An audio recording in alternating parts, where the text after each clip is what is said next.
तो जय हिंद साथियों, कैसे हो? उम्मीद करता हूँ आप सभी अच्छे होंगे। स्वागत है आपके अपने परिवार रन क्लासेस फॉर यू में। जैसा कि आप लोग थंबनेल में देख पा रहे होंगे, हम क्लास 9th के जो बल तथा गति के नियम है आपका अध्याय है 8, इसके जो है महत्वपूर्ण अंकित प्रश्न करने वाले हैं। तो आज का हम पहला प्रश्न करेंगे कि 6 किलोग्राम द्रव्यमान की किसी गेंद में 4 मीटर प्रति सेकेंड स्क्वायर का त्वरण उत्पन्न करने के लिए कितने बल की आवश्यकता होगी। तो आपको जो है बल बताना है कि कितने बल की आवश्यकता होगी। तो जो भी दिया हो वो सबसे पहले आप लिखेंगे। तो क्या लिखोगे? दिया है। ठीक है, आसानी से करेंगे हम लोग। दिया है, क्या दिया? गेंद का द्रव्यमान। ये तो दिया है, बोला गया है कि गेंद का द्रव्यमान। तो गेंद का द्रव्यमान कितना होता है? यम। वो दे रखा है आपको 6 किलोग्राम। ठीक है, गेंद का द्रव्यमान दे रखा है आपको 6 किलोग्राम। इसके बाद गेंद का त्वरण दे रखा है आपको। ठीक है, तो आप सारी चीज़ें पहले लिख लिया करो जिससे कोई भी सवाल गलत ना हो। और गेंद का त्वरण क्या होता है आपका? ये वो दे रखा है आपको 4 मीटर प्रति सेकंड स्क्वायर। कितने बल की आवश्यकता होगी? तो जो बल आपका क्या होता है? एफ। इसे हमें क्या करना है? निकालना है। ठीक है, चलिए। तो हम बल को निकालेंगे तो कौन सा फार्मूला लगाएंगे? हम सभी जानते हैं कि किसके निकालेंगे? न्यूटन के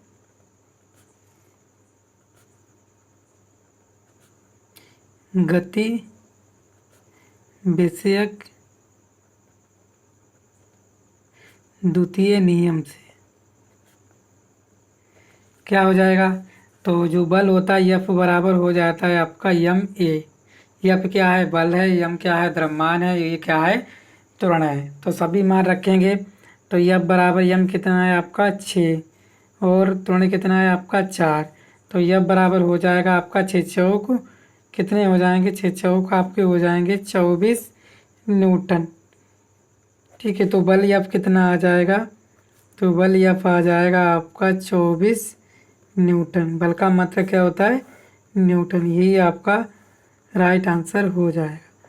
तो उम्मीद करता हूँ आप लोग पहला सवाल आसानी से कर पाए होंगे। ठीक है, तो हम द्वितीय सवाल करेंगे। ठीक है, दूसरा सवाल क्या बोला गया है कि 3 किलोग्राम द्रव्यमान की किसी वस्तु में 12 न्यूटन का बल लगाने से कितना त्वरण उत्पन्न होगा। ठीक है, तो आप दे रखा है वस्तु का द्रव्यमान, यहाँ पे लिख लीजिए जो आपको दिया है। दूसरा सवाल, ठीक है, दिया है क्या है आपका? वस्तु का द्रव्यमान। द्रव्यमान क्या होता है? यम। कितना दे रखा है आपको? वो दे रखा है 3 किलोग्राम। इसके बाद वस्तु पर लगने वाला बल। ठीक है, ये भी दे रखा है। ठीक है, क्या दे रखा है? वस्तु पर लगने वाला बल। एफ जो है वो कितना दे रखा है आपको? वो दे रखा है 12 न्यूटन। कितना? 12 न्यूटन ये दे रखा है। और आपको क्या बताना है? वस्तु का जो है त्वरण बताना है कि नहीं? तो यहाँ लिखेंगे वस्तु का त्वरण क्या होता है, ये यही हमें बताना है। तो कैसे बताओगे? इसके लिए भी हम लगाएंगे न्यूटन के गति विषयक द्वितीय नियम से। टन के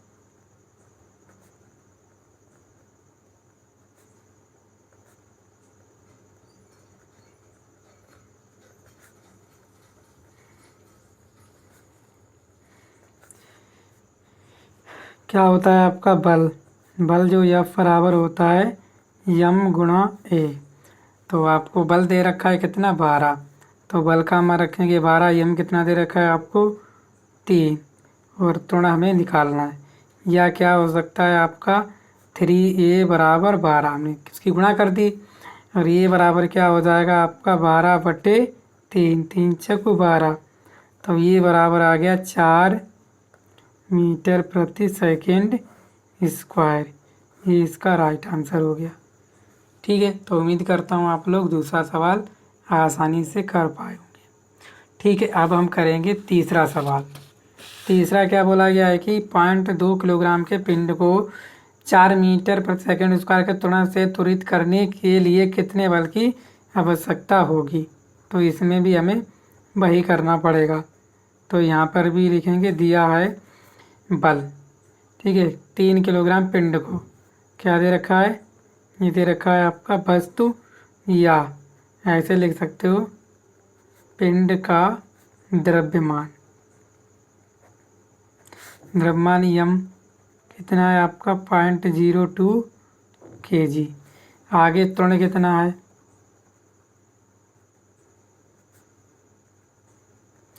त्वरण क्या ए, वो दे रखा है आपको 4 मीटर प्रति सेकेंड स्क्वायर।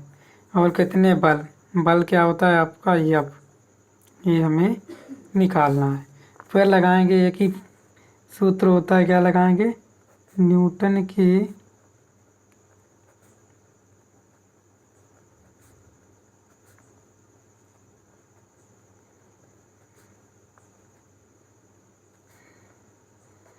क्या हो जाएगा, बल यफ बराबर हो जाएगा यम है।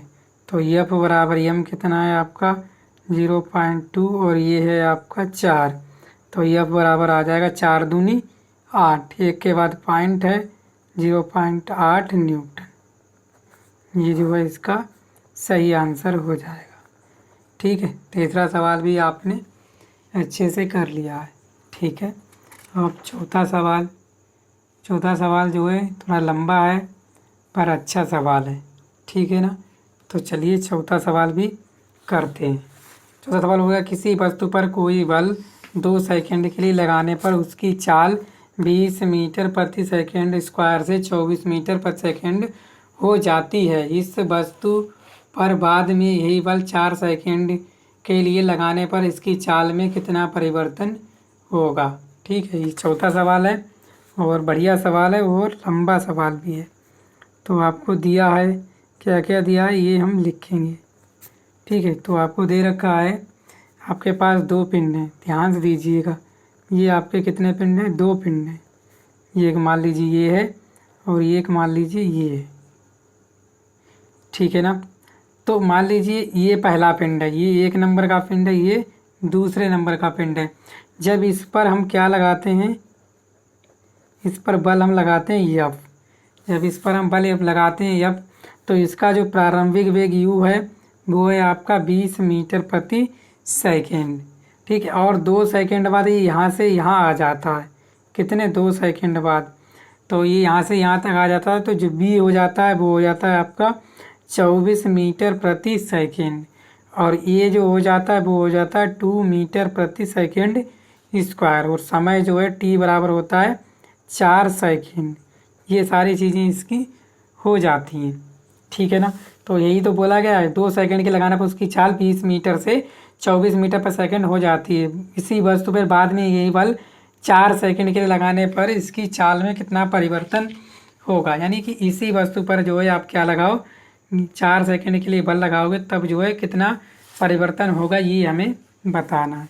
ठीक है, तो आपको दे रखा है क्या, समय जो है टी बराबर दे रखा है 2 सेकेंड। इसके बाद प्रारंभिक वेग आपको दे रखा है, क्या होता है यू, वो दे रखा है आपको 20 मीटर प्रति सेकेंड। ये दे रखा है, यहाँ से आपको दे रखा है अंतिम वेग, अंतिम वेग भी दे रखा है। अंतिम वेग कितना है बी, ये आपका 24 मीटर प्रति सेकेंड। यहाँ से हम क्या निकालें, यहाँ से हम निकाल सकते हैं आपका त्वरण। यही तो पूछा गया, क्योंकि हमें परिवर्तन निकालना है किसमें, इसकी चाल में। ठीक है, तो यहाँ से निकालोगे आप, क्या निकालेंगे, त्वरण। तो लिखोगे गति के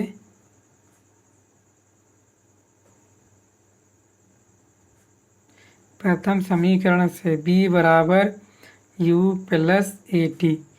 ठीक है, तो b कितना है आपका 24, जो कितना है 20 प्लस a, और समय कितना है आपका 2। ठीक है, यहाँ से हो जाएगा 24 से प्लस के माइनस के हो जाएंगे 20 बराबर 2a, या तो 2a बराबर हो जाएगा 24 में से 20 के 4, ये बराबर हो जाएगा आपका 4/2 यानी कि 2। तो ये बराबर हो जाएगा 2 मीटर प्रति सेकेंड स्क्वायर। ये हो जाएगा। इसके बाद अब बाद में यही बल जो है 4 सेकंड पर लगाने पर जो पिंड का अंतिम वेग है वही प्रारंभिक वेग हो जाएगा, है कि नहीं। जो यानी कि इस पिंड पर जो अंतिम वेग है वही क्या हो जाएगा, प्रारंभिक वेग हो जाएगा। और त्वरण तो आपका आ ही गया 2 मीटर पर सेकंड स्क्वायर, टी कितना है 4। तो आपका ये क्या निकालना है, वेग में परिवर्तन। ठीक है, अब यहाँ पे लिख सकते हो कि अब बाद में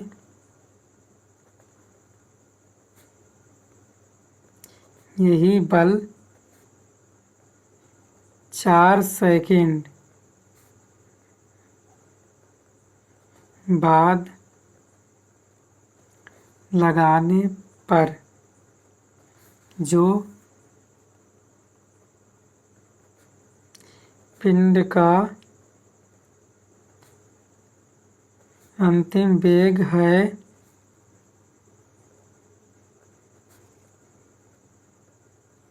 वही प्रारंभिक वेग हो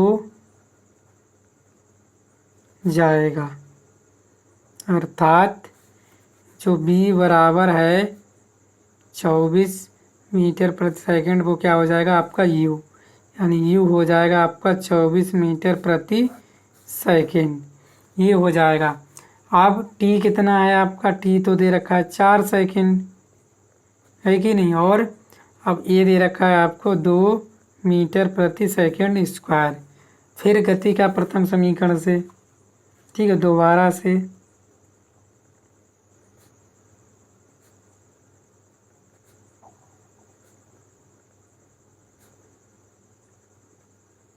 समीकरण से तो क्या हो जाएगा आपका बी डैश बराबर हो जाएगा u प्लस ए टी।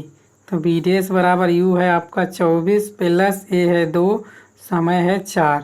तो बी डैश बराबर 24 प्लस 8, तो बी डैश बराबर हो जाएगा आपका 32 मीटर प्रति सेकंड। तो वेग में परिवर्तन कितना होगा, 32 मीटर प्रति सेकंड। अब ये बी डैश आ गया। अब क्या लिखेंगे, चाल या वेग में परिवर्तन, चाल या वेग में परिवर्तन, यही निकालना था। कितना परिवर्तन हुआ वो देखेंगे। तो वो हो जाएगा डेल बी बराबर बी डैश माइनस बी। तो क्या हो जाएगा, डेल बी बराबर बी डैश आया है 32 और बी था आपका कितना 24।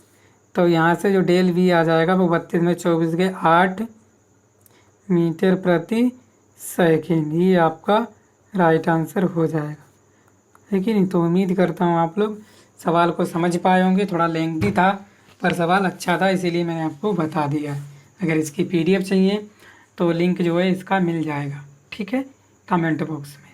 तो वीडियो को शेयर कीजिएगा, चैनल पर पहली बार आए चैनल को सब्सक्राइब भी कर लीजिएगा, ठीक है। Thank you.